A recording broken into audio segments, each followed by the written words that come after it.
السلام عليكم ورحمة الله وبركاته. الحمد لله رب العالمين والصلاة والسلام على رسوله الكريم وعلى آله وصحبه أجمعين وعلى كل من تبعهم بإحسان إلى يوم الدين أما بعد.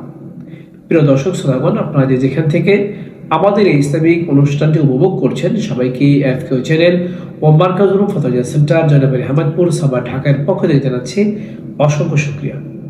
মিজানুর রহমান ভোলা থেকে প্রশ্ন করেছেন। তার প্রশ্ন হলো, যদি কোনো ব্যক্তি এমন ব্যক্তিদের কাছে বিয়ে করে যারা বর এবং কনে উভয়ের ভাষা বোঝে না, যেমন দুইজন ব্যক্তি বাঙালি, এই বাঙালিরা যদি উর্দু ভাষাভাষী অথবা ফার্সি ভাষাভাষী অথবা ইংরেজি ভাষাভাষী অথবা আরবি ভাষাভাষীদের সামনে তাদেরকে সাক্ষী রেখে যদি বিয়ে করে, তাহলে সেই বিয়ে সহি হবে কিনা।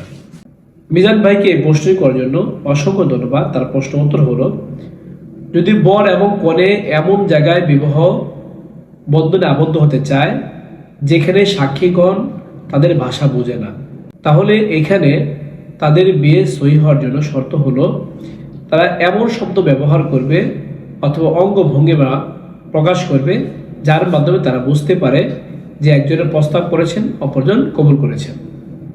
যদি এমন হয় তাহলে তাদের বিয়ে সহি হয়ে যাবে।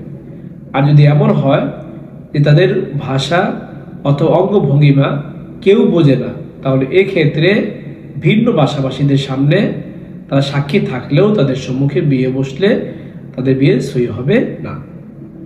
এই মাসলার রেফারেন্স উদ্ধৃতি আপনারা পাবেন রদ্দুল মুহতারি 4 নম্বর খণ্ডের 100 নম্বর পৃষ্ঠায়, খোলাসাতুল ফতোয়া 2 নম্বর খণ্ডের 14 নম্বর পৃষ্ঠায়, ফতোয়া হিন্দিয়ার 1 নম্বর খণ্ডের 333 নম্বর পৃষ্ঠায়, আল জাওহারাতুন নায়রা 2 নম্বর খণ্ডের 5 নম্বর পৃষ্ঠায়, এমদাদুল ফতোয়া 2 নম্বর খণ্ডের 207 নম্বর পৃষ্ঠায়।